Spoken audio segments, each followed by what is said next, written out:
ناظرین، اگلا پروگرام ہے اسوہ حسنہ۔ آپ کے سامنے نبی کریم صلی اللہ علیہ وسلم کی مبارک زندگی کو پیش کریں گے۔ ناظرین، اگلا پروگرام ہے اسوہ حسنہ۔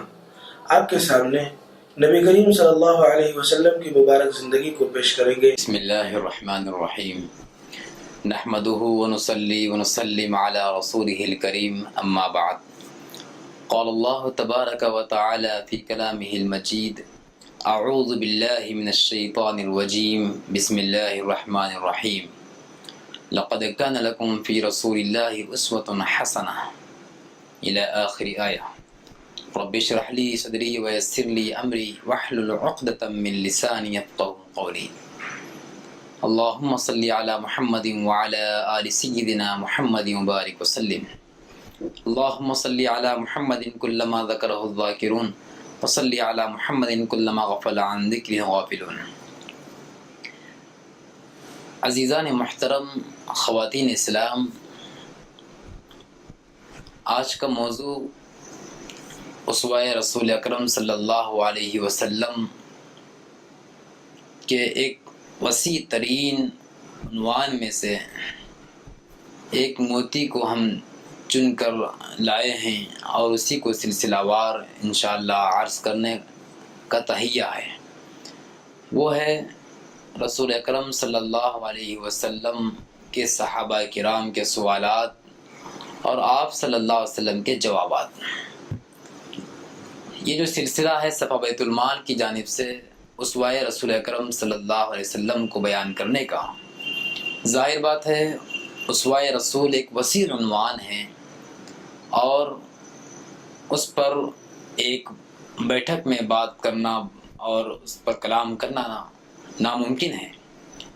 تو اسی لیے اس وسیع عنوان میں سے ہم نے ایک عنوان کو یہ نکالا ہے اور اس کا استخراج کیا ہے تاکہ اس کو سلسلہ وار بیان کیا جائے، تاکہ سننے والوں کو بھی عمل کرنے میں آسانی ہو جائے۔ دیکھیے، اسوہ رسول صلی اللہ علیہ وسلم میں وہ بہترین کلام ہم کو سیرت کی کتابوں میں اور احادیث میں ملتا ہے کہ رسول اکرم صلی اللہ علیہ وسلم کے صحابہ کرام آپ کی حیات پاک میں آپ کے ساتھ بیٹھتے تھے، آپ سے صحبت اختیار کرتے تھے، آپ کا دیدار ہوتا تھا۔ تو اس وقت میں صحابہ کرام کو جن جن چیزوں کے بارے میں سوالات ذہن میں پیدا ہوتے تھے اور جو شکوک و شبہات ان صحابہ کرام کو ذہنوں کے اندر آتے تھے، وہ شارع اسلام محبوب خدا رسول اللہ صلی اللہ علیہ وسلم سے ان سوالات کا جواب پوچھتے تھے، اور رسول اکرم صلی اللہ علیہ وسلم اپنے زبان مبارک سے ان صحابہ کرام کو ان کے سوالات کا جواب عطا فرماتے تھے۔ اب اندازہ کیجئے، صحابہ کا سوال اور نبی اکرم صلی اللہ علیہ وسلم کا جواب، سوال بھی اعلیٰ ہے، جواب بھی اعلیٰ ہے۔ اور جب ہم سنیں گے تو انشاءاللہ ہم کو ہمارے ذہنوں کے اندر پیدا ہونے والے سوالات بھی ختم ہو جائیں گے، یا نہیں تو ان سوالات کے جوابات کو سن کر عمل کرنے میں آسانی ہوگی۔ یہ اسوہ رسول اکرم صلی اللہ علیہ وسلم ہے کہ آپ کا یہ صحابہ کا یہ سوال کرنا اور آپ کا جواب دینا ہم سبوں کے لیے ایک نمونہ ہے۔ ہم اس نمونے کو دیکھ کر اسی کے مطابق عمل کر سکتے ہیں۔ تو سب سے بہترین بات یہی معلوم ہو رہی ہے کہ ہم ان سوالات کو آپ کے سامنے پیش کریں اور اس کے جوابات بھی عرض کریں جو نبی کریم صلی اللہ علیہ وسلم نے اپنی زبان مبارک سے جواب ارشاد فرمائے ہیں۔ اور یاد رکھیے، نبی کریم صلی اللہ علیہ وسلم جو بھی جواب ارشاد فرمائے ہیں وہ من جانب اللہ اور اللہ کی جانب سے ہے، چونکہ آقا دو عالم صلی اللہ علیہ وسلم جو بھی کلام اپنے زبان مبارک سے ارشاد فرماتے ہیں وہ وحی الہی ہوتا ہے۔ قرآن مجید کا سورہ نجم کے اندر یہ آیت ہے، اللہ تبارک و تعالیٰ نے فرمایا، اعوذ باللہ من الشیطان الرجیم وما ينطق عن الهوى ان هو الا وحی یوحی. فرمائیں کہ نبی کریم صلی اللہ علیہ وسلم کے زبان مبارک سے جو بھی الفاظ نکلتے ہیں وہ محض وحی الہی ہوتا ہے. تو صحابہ کرام نے جب سوالات کیے اور آپ نے جواب عطا فرمائے تو یوں سمجھیے کہ وہ جواب بذریعہ وحی ہوا ہے. وہ الگ بات ہے کہ وحی کی دو اقسام ہیں، علماء نے بیان فرمائے ہیں، ایک وحی مطلوع اور ایک وحی غیر مطلوع. قرآن مجید کی جو آیاتیں تلاوت کی جاتی ہیں اس کو وحی مطلوع کہتے ہیں اور احادیث مبارکہ کو وحی غیر مطلوع کہتے ہیں. لیکن یہ بات تو وجہ ہے کہ جو بھی ارشاد رسول ہے، جو بھی جواب رسول ہے اور جو بھی فرمان رسول ہے اور جو بھی اسوہ رسول ہے وہ سب اللہ کا فرمان ہے اور اللہ کی رضا اس کے اندر شامل ہے اور وحی الہی کی وجہ سے آپ اس پر عمل کرتے ہیں. بہرحال خلاصے کے طور پر یہ سمجھ لیں کہ نبی کریم صلی اللہ علیہ وسلم نے اپنے زبان مبارک سے جو بھی ارشاد فرمائے ہیں وہ اللہ کا حکم ہوتا ہے اور اللہ کی جانب سے ہوتا ہے، وحی کے بعد ہوتا ہے، بذریعہ وحی ہوتا ہے. تو آپ صلی اللہ علیہ وسلم سے صحابہ نے جو سوالات فرمائے ہیں وہ مختلف ہیں، مختلف سوالات ہیں. علماء نے اس سلسلے میں کئی سارے کتابیں لکھی ہیں، ان کو ترتیب کے ساتھ میں جمع فرمایا ہے اور عنوان کے اعتبار سے الگ الگ کیے ہیں اس کو. صحابہ نے سوال فرمائے اسلام کے بارے میں، صحابہ نے سوال فرمائے ایمان کے بارے میں، صحابہ نے سوالات فرمائے تجارت کے بارے میں، صحابہ نے سوالات فرمائے علم و ادب و اخلاق کے بارے میں، صحابہ نے سوالات فرمائے نماز کے بارے میں، صحابہ نے سوالات فرمائے روزے کے بارے میں، صحابہ نے سوالات فرمائے قرآن کی تلاوت کے بارے میں، صحابہ نے سوالات فرمائے نکاح اور طلاق کے بارے میں، صحابہ نے سوالات فرمائے آپسی حقوق کے بارے میں، صحابہ نے سوالات فرمائے وراثت کے مسائل کے بارے میں، اور صحابہ نے سوالات فرمائے جنت اور جہنم کے بارے میں، اور صحابہ نے سوالات فرمائے قبر کے عذاب کے بارے میں، اور صحابہ نے سوالات فرمائے اللہ تبارک و تعالیٰ کی قدرت کو سمجھنے کے بارے میں. غرض ہے کہ صحابہ کرام کے سوالات مختلف علوم و فنون کے بارے میں ہوا کرتے تھے اور آپ صلی اللہ علیہ وسلم نے صحابہ کے تمام سوالات کو تفصیل کے ساتھ میں یا کہیں خلاصے کے ساتھ میں، اجمال کے ساتھ میں، کہیں اکمال کے ساتھ میں جواب ارشاد فرماتے ہیں. تو آئیے ہم اس سلسلے کو ہم ترتیب کے ساتھ میں بیان کرتے ہیں. اور سب سے پہلے اس وقت میں جو ہم عرض کریں گے صحابہ کرام کے سوالات کے بارے میں وہ ایمان و اسلام کے بارے میں ہوگا. اسلام کے بارے میں صحابہ کرام نے اسلام کے بارے میں جو سوال فرمائے ہیں اور آپ صلی اللہ علیہ وسلم نے اپنے زبان مبارک سے جو جواب ارشاد فرمائے ہیں اس کو عرض کریں گے. یہ جو روایت ابھی ہم آپ کے سامنے پیش کرنے جا رہے ہیں وہ جامع ترمذی کے اندر اس روایت کو بیان کیا گیا ہے. حضرت عبداللہ بن عمر رضی اللہ تعالیٰ عنہما سے منقول ہے کہ ایک شخص نے نبی کریم صلی اللہ علیہ وسلم سے سوال کیا کہ اسلام کا اعلیٰ مرتبہ یعنی کہ عمل کے اعتبار سے اسلام کا اعلیٰ مرتبہ کیا ہے، اسلام کا سب سے بلند مرتبہ کون سا ہے عمل کے اعتبار سے. صحابہ نے ایک شخص نے سوال کیے تو آپ صلی اللہ علیہ وسلم نے ان کو جواب ارشاد فرمائے. جواب سے پہلے سوال کے نزاکت کو سمجھیے. صحابی نے کیا سوال فرمائے، اسلام کا اعلیٰ مرتبہ کیا ہے، اسلام کا بلند ترین مرتبہ کیا ہے. یعنی کہ یوں سمجھیے کہ اس چیز پر عمل کرنے کی وجہ سے مرتبے کے اعتبار سے میں اونچا ہو جاؤں. ایسا کون سا عمل ہے بتائیے کہ اس عمل پر کرنے اس عمل کو ادا کرنے پر اس عمل کو انجام دینے پر میرا مرتبہ اونچا ہو جائے.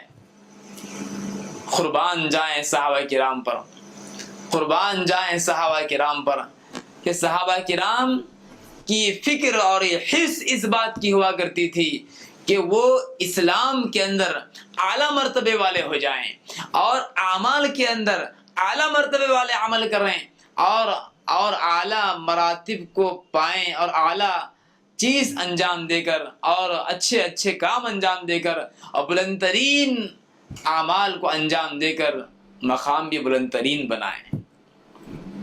تو غرضے کا سوال کیا تھا وہ ذہن نشین رکھیں. صحابی نے سوال فرمائے اسلام کا اعلیٰ مرتبہ کیا ہے، یعنی کہ عمل کے اعتبار سے کون سا عمل زیادہ اعلیٰ ہے، بلند ترین ہے، بتائیے یا رسول اللہ صلی اللہ علیہ وسلم۔ نبی کریم صلی اللہ علیہ وسلم بھی صحابہ کے سوالات کو اچھی طرح جانتے تھے اور پہچانتے تھے۔ یہ عجیب معاملہ ہے کہ کبھی کبھی ایسا بھی ہوا ہے کہ صحابہ کرام سوال کرنے والے ایک ہی سوال کیے مگر جواب ہر ایک کو الگ الگ دیا آپ نے۔ مثال کے طور پر مل اسلام یا رسول اللہ، اسلام کیا ہے کسی نے سوال کیا، کئی صحابہ نے اسی سوال کو ریپیٹ کیا، اعادہ کیا، اسلام کیا ہے، مل اسلام یا رسول اللہ، اسلام کیا ہے۔ تو آپ نے کسی کو کچھ جواب عطا فرمائے اور کسی کو اور کچھ جواب عطا فرمائے۔ کسی کو فرمایا کہ اسلام یہ ہے کہ تم سلام کو پھیلاؤ، اور کسی کو فرمایا کہ اسلام یہ ہے کہ تم حج کرو، اور کسی کو فرمایا کہ اسلام بہترین یہ ہے کہ تم ماں باپ کی خدمت انجام دو۔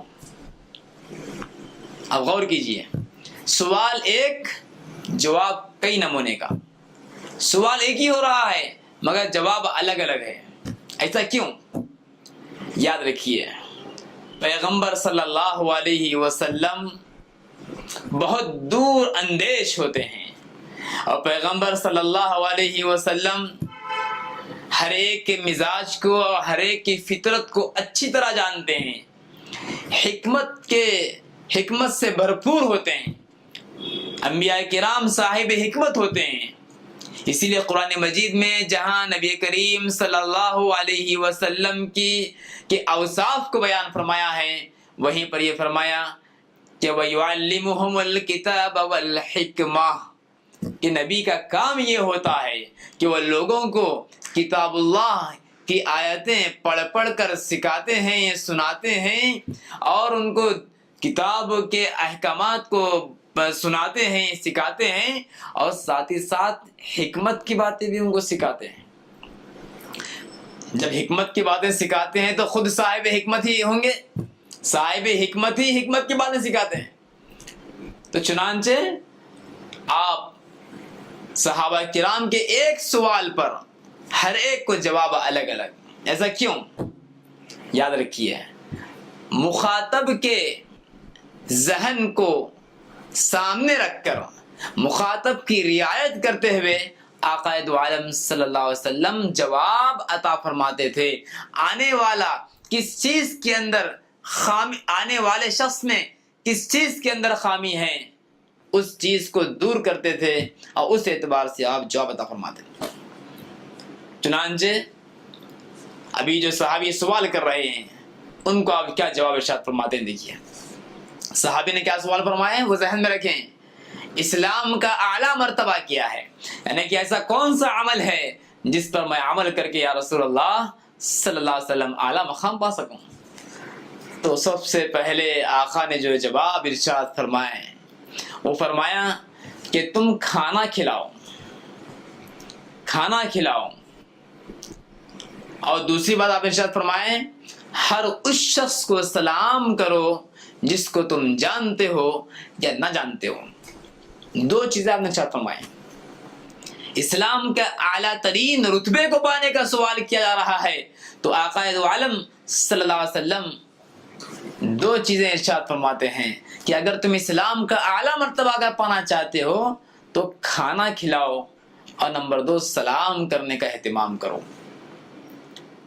کھانا کھلانے کا مطلب کیا ہے؟ محتاج کو، مسکین کو، غریب کو، فقیر کو کھانا کھلانے کا اہتمام کریں۔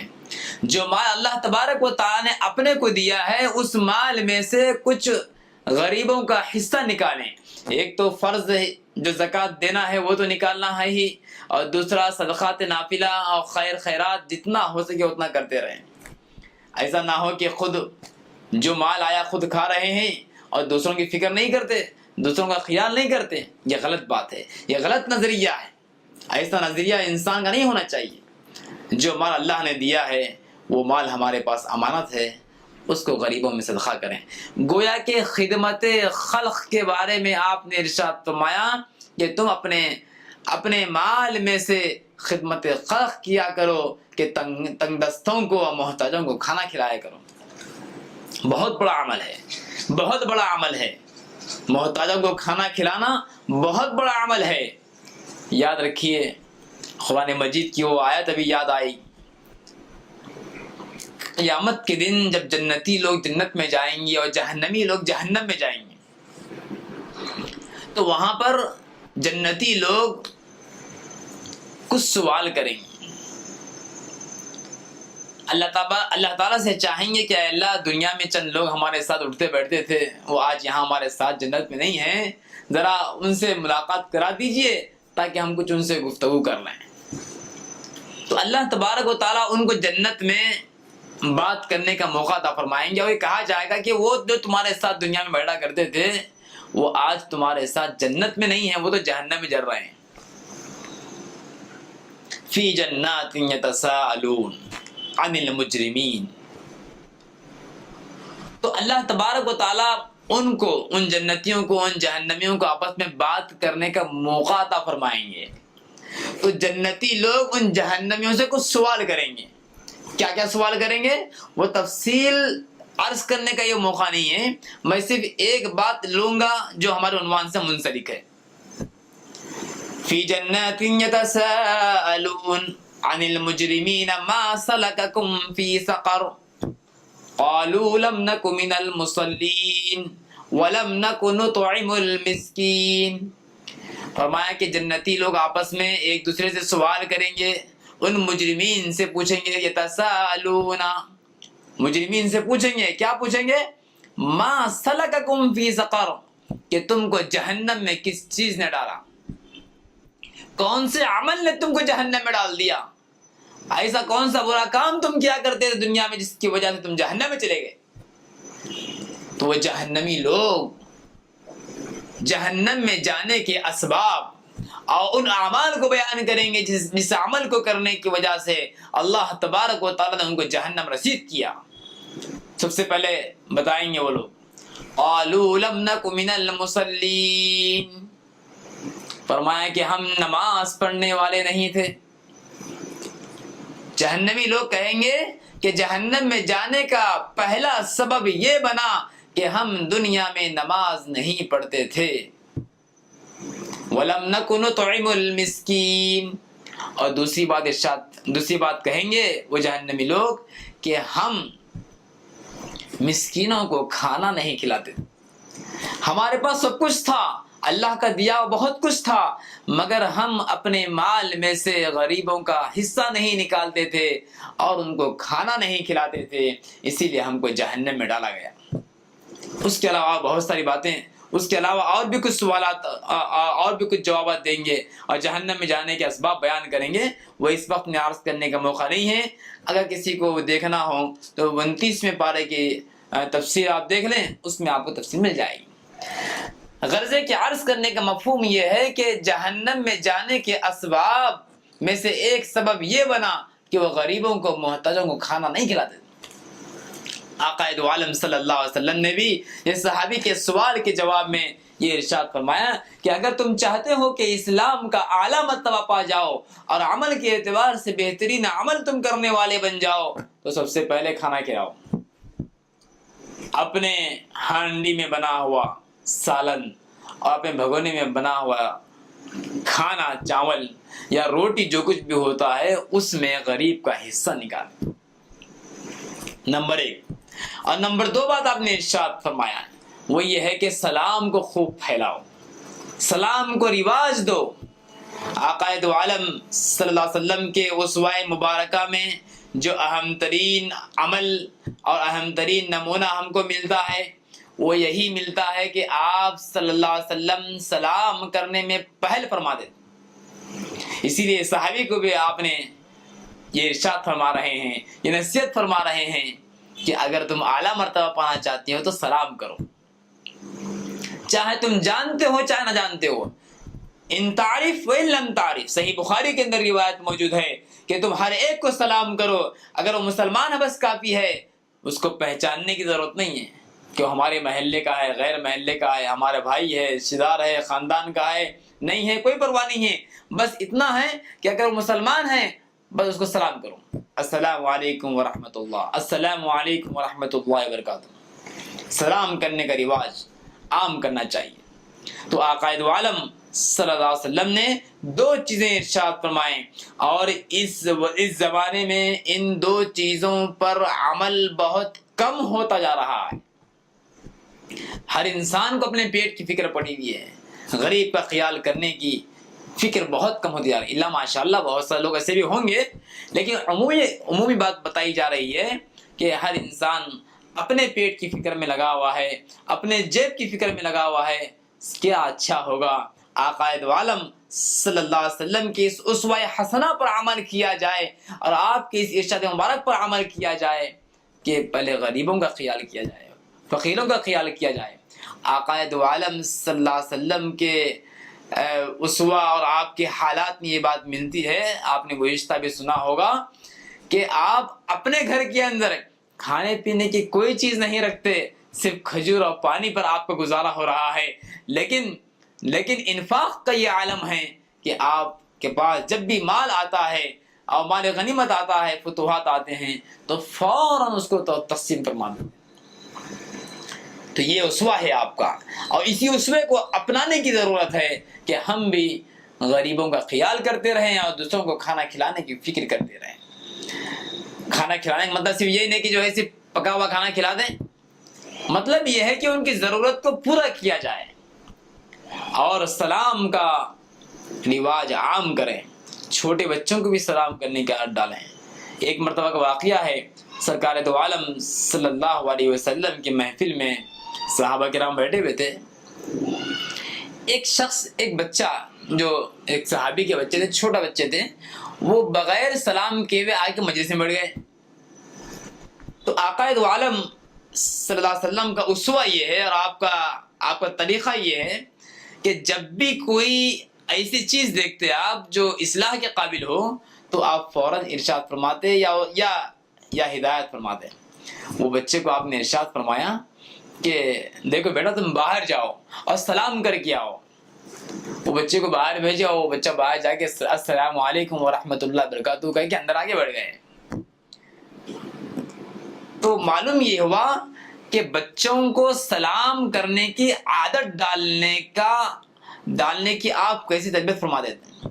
اگر کوئی بچہ سلام نہیں کرتے تو آپ مجلس سے اٹھا کے دوبارہ بھیجے، یا جاؤ سلام کر کے آؤ، جبکہ بعد میں بول سکتے تھے یا اسی وقت میں آپ بیٹھے بیٹھے بول سکتے تھے، لیکن نہیں، آپ تعمیل کرنے کے لیے اور اس کو جو ہے اس کو اہمیت دینے کے واسطے آپ نے اس طرح فرمایا کہ جاؤ جا کے سلام کر کے آؤ۔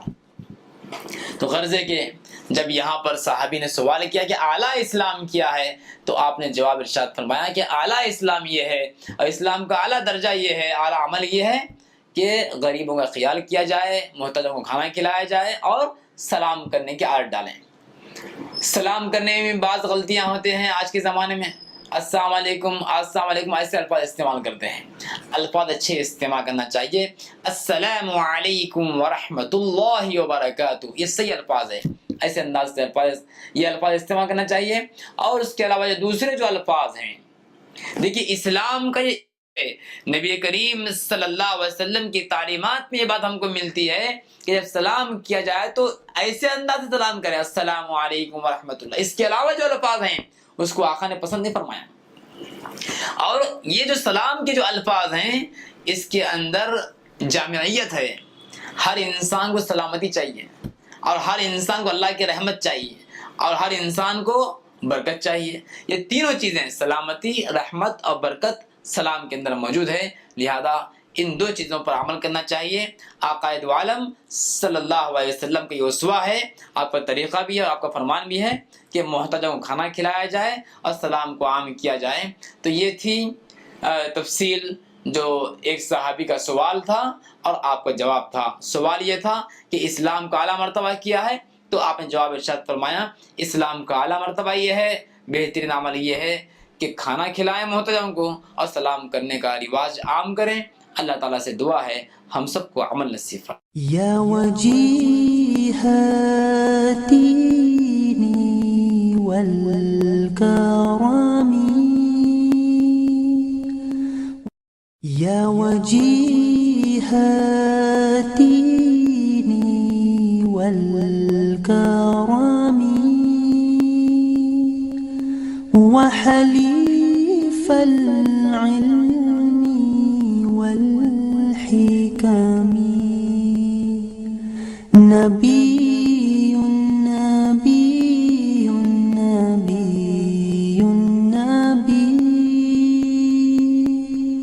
نبي نبي نبي نبي نبي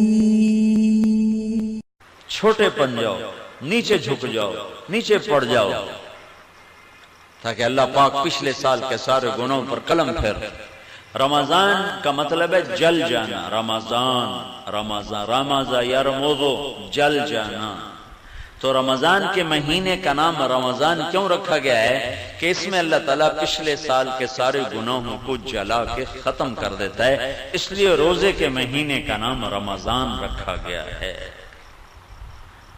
تو میرے بھائیو، یہ اللہ کے دربار میں کمائی کا سیزن آ رہا ہے۔ رمضان شہر رمضان الذی انزل فیہ القرآن، اسی میں میرے نبی کو نبوت ملی، رمضان میں نبوت ملی۔ ہر نبی کو رمضان میں کتاب ملی۔ یکم رمضان کو ابراہیم علیہ السلام پہ کتابچے آئے، 2 رمضان کو موسیٰ علیہ السلام پہ تورات آئی، 6 رمضان کو داؤد علیہ السلام پہ زبور آئی، 12 رمضان کو عیسیٰ علیہ السلام پہ انجیل آئی، 21 رمضان پیر کی رات میرے نبی پر اللہ کا قرآن آیا اور نبوت کا تاج پہنایا۔ اس میں شب قدر اللہ نے رکھی، 21 23 25 27 29، 5 راتیں جاگ لو، 1000 مہینے کی عبادت سے زیادہ کا اجر اپنے خزانوں میں، اپنے کتاب میں لکھوا لو، اور اللہ کے خزانوں سے ساری زندگی کے گناہ معاف کروا لو اور جنت کے فیصلے کروا لو، صرف 5 راتیں جاگ کر۔ 5 اعتکاف بیٹھنے والا تو سویا ہوا بھی ہو تو عبادت لکھی جاتی، جو اعتکاف بیٹھنا۔ ہمارے نبی نے ساری زندگی اعتکاف نہیں چھوڑا، ساری زندگی، اور جس سال دنیا سے جانا تھا اس سال آپ نے ڈبل اعتکاف کیا، 20 دن کا اعتکاف کیا۔ نہیں، آپ نے 11 ہجری میں آپ کا وصال ہوا ہے تو 10 ہجری کا جو رمضان آیا اس میں آپ نے 20 دن کا اعتکاف فرمایا۔ ہر سال آپ رمضان میں اعتکاف میں بیٹھتے تھے مستقل، اور ایک دفعہ آپ نے اعتکاف اپنا توڑ دیا کسی وجہ سے، تو پھر شوال میں آپ نے 10 دن کا اعتکاف فرمایا۔ اعتکاف کرنے والا ایسا ہے جیسے اللہ کے دربار پہ جا کے بیٹھ گیا، جو سخی کے در پہ بیٹھتا ہے وہ لے کے ہی اٹھتا ہے۔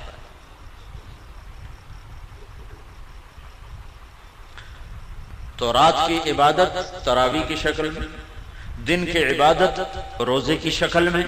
رمضان میں اللہ کی راہوں میں پھرو گے تو ہر روزہ کروڑوں گنا اوپر چلا جائے گا۔ میرے نبی نے فرمایا نفل روزے کے بدلے میں ساری دنیا سونا بنا کے دے دیں تو اس کا بدلہ نہیں ہے، تو فرض روزے کا کون جان سکتا ہے کہ اللہ کیا دینے والا ہے؟ میرے نبی نے فرمایا جو رمضان کا روزہ ایسے رکھے کہ کوئی نشہ نہ پیے، کوئی حرام لقمہ پیٹ میں نہ لے جائے، کسی کو زبان سے گالی گلوچ غیبت چغلی شکایت نہ کرے، بہتان نہ باندھے، اور پورے رمضان میں کوئی گناہ نہ کرے، جو ایسا روزہ رکھے گا ہر روزے کے بدلے میں جنت کی 100 حوروں سے اس کی شادی کی جائے گی، ہر روزے کے بدلے، اور ہر روزے کے بدلے میں جنت میں ایک اللہ گھر بنائے گا۔ اگر پوری دنیا اس گھر میں رکھو تو یوں وہ اس گھر میں نظر آئے گی جیسے پوری دنیا میں ایک بکری نظر آتی ہے، ایسے ہی پورا جہان اس محل میں بکری کی طرح نظر آئے گا۔ یا رسول اللہ سلام علیک